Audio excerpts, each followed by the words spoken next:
यदि मनुष्य सारे जगत को प्राप्त करे और अपने प्राण की हानि उठाए तो उसे क्या लाभ होगा, या मनुष्य अपने प्राण के बदले क्या देगा। दोस्तों, आप सभी का वीडियो नंबर 14 देखने के लिए मैं वेलकम करता हूं। मेरा नाम डैनियल राज। ये मेरी आवाज़ आप सब तक इस वचन के माध्यम से पहुंच रही होगी। आशा करता हूं यदि आप फेसबुक पेज पर हैं उसको लाइक और फॉलो करें, इंस्टाग्राम पर हैं वहां फॉलो कर लीजिएगा, यूट्यूब चैनल पर देख रहे हैं तो बेल आइकॉन और सब्सक्राइब कर लीजिएगा। याद रखिए कि डैनियल राज वीडियोस बनाता है, आप सब तक आत्मिक खुराक पहुंचाता है। मकसद ये है कि आप प्रभु के राज्य में बढ़े, ना कि मैं सोशल प्लेटफॉर्म से किसी प्रकार का कोई पैसा कमाऊं। दोस्तों, डैनियल राज कोई पैसे नहीं कमाता, मुझे मुफ्त में मिला है। मेरा मकसद है कि आपको भी मुफ्त में दिया जाए। चलिए दोस्तों, इस वचन को आपके बीच में फिर से पढ़ दे रहा हूँ। मत्ती की किताब उसका 16वां अध्याय वचन 26 आज आपके बीच में लाया गया है। यदि मनुष्य सारे जगत को प्राप्त करे और अपने प्राण की हानि उठाए तो उसे क्या लाभ होगा, या मनुष्य अपने प्राण के बदले क्या देगा। देखिए, दोनों भी जगहों पर क्वेश्चन मार्क आया। अगर आप ध्यान से देखोगे, ये लीजिए, दोनों भी जगहों पे क्वेश्चन मार्क आया है। ठीक है ना। सबसे पहले मैं चाहता हूं कि इस वचन को हम ऐसे समझेंगे कि एक तराजू होता है। ठीक है ना। एक तरफ आप अपने प्राण को रख दीजिएगा, दूसरी तरफ आप सारे जगत को रख दीजिएगा।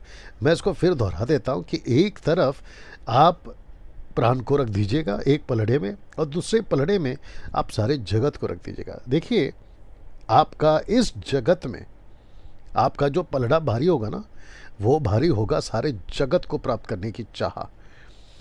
आज 99.9% पूरी दुनिया के लोग उस पलड़े को भारी करने के लिए कौन सा, सारे जगत को हासिल करना है।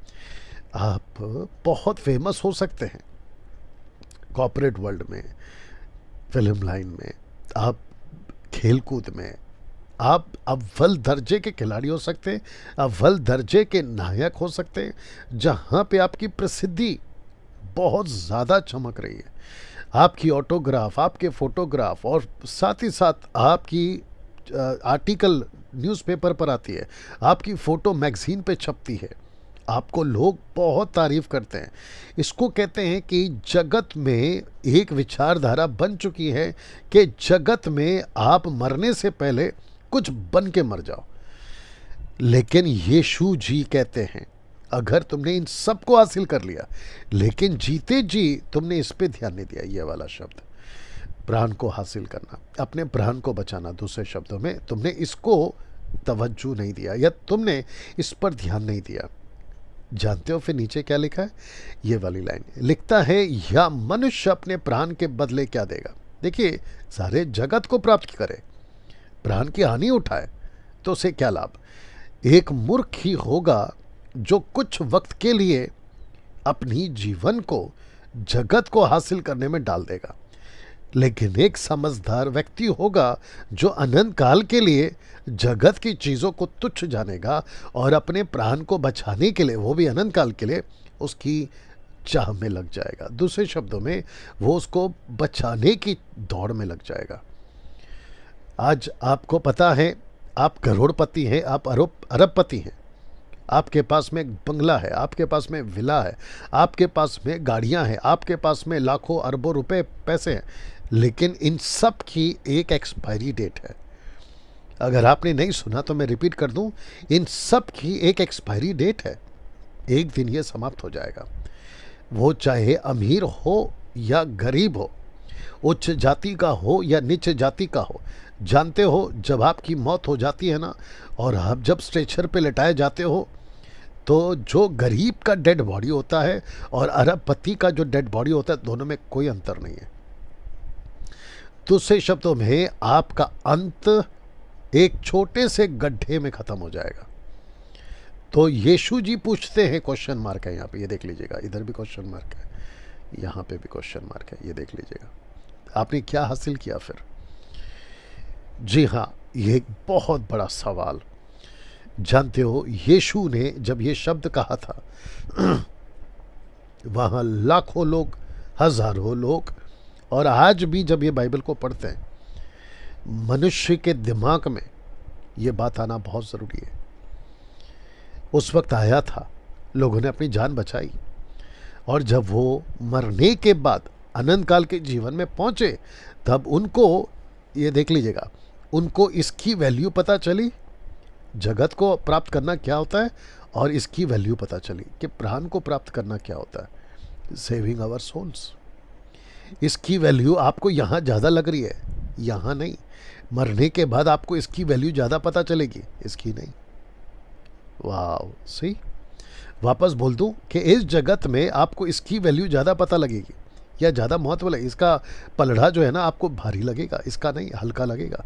लेकिन जब आप असलियत में मरकर परमेश्वर के सिंहासन की बात को समझोगे, वहाँ खड़े रहोगे, तो वहाँ ये नहीं पूछेंगे कि आपने कितने जगत को हासिल किया, आपने कितना नाम बड़ा किया, आपकी बैंक बैलेंस कितनी बड़ी थी, आपने कितने घर बनाए, आप कितने फेमस थे, आप कितने बड़े हीरो थे, आप कितने बड़े नेता थे, आप कितने बड़े राजा थे, आप क्या थे, ये नहीं पूछा जाएगा। यहाँ पूछा जाएगा कि तुमने अपने प्राण को बचाने के लिए क्या किया, क्या तुमने अपने पापों से तौबा किया, क्या जो परमेश्वर जिसको हम कहते हैं ऑलमाइटी गॉड, उसने आपके प्राण को बचाने के लिए एक रास्ता निकाला था, यीशु, क्या तुमने उसको स्वीकार किया?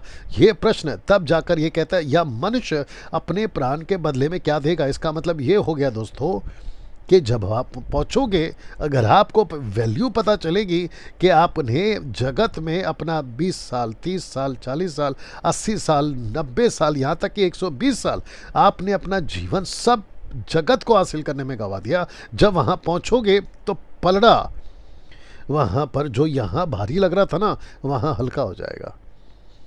जिसको आप सोचते थे कि मैंने इतना दान कर्म करके मैं जो अपने प्राण को बचा लूँगा, लिखा है कि वहाँ कोई बदला नहीं दिया जाएगा।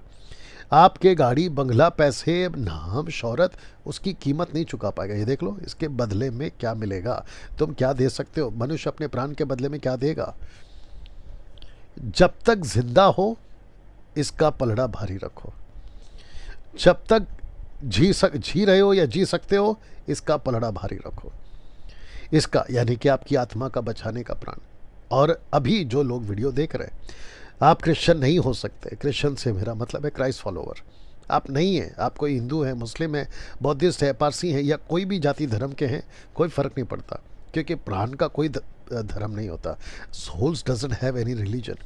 आपके प्राण का कोई धर्म नहीं है। आप जब मर जाओगे ना, तो यहाँ पे धर्म नहीं पूछा जाएगा, या ये परमेश्वर के राज्य में धर्म नहीं पूछा जाएगा। आप जब परमेश्वर के सामने खड़े रहोगे ना, तो ये नहीं पूछेगा तुम क्रिश्चियन हो कि हिंदू हो कि मुस्लिम हो, बौद्धिस्ट हो, पारसी हो, नहीं पूछा जाएगा। आपको सिर्फ ये पूछा जाएगा तुमने क्या हासिल किया, अपने प्राण के बदले में तुमने क्या हासिल किया।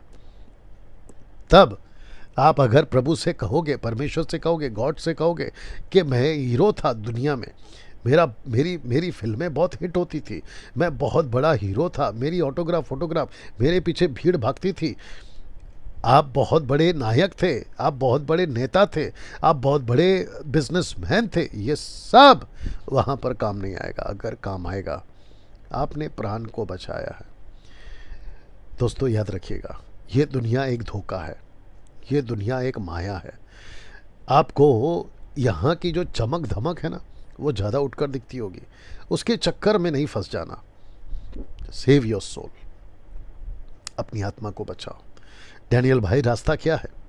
रास्ता एक ही है, अपने मुंह से और अपने हृदय से प्रभु यीशु पर विश्वास करना और उसको ये कहना कि मेरे पापों की कीमत को, मेरे पापों के बदले उसको माफ़ करने के लिए आपने कीमत चुकाई है। यानी कि सूली पर, क्रूस पर आप मरे हैं, और आपके मरने से, आपके बलिदान से मेरे पाप माफ़ होते हैं। दोस्तों याद रखो, जैसे ही आप ये कन्फेस करते हो, कबूल करते हो, यीशु मसीह इतना सक्षम है, इतना केपेबल है कि वो आपके गुनाहों को माफ़ करके आपके प्राण को, ये देखिए, आपके प्राण को अनंत काल के लिए स्वर्ग में बचा सकता है।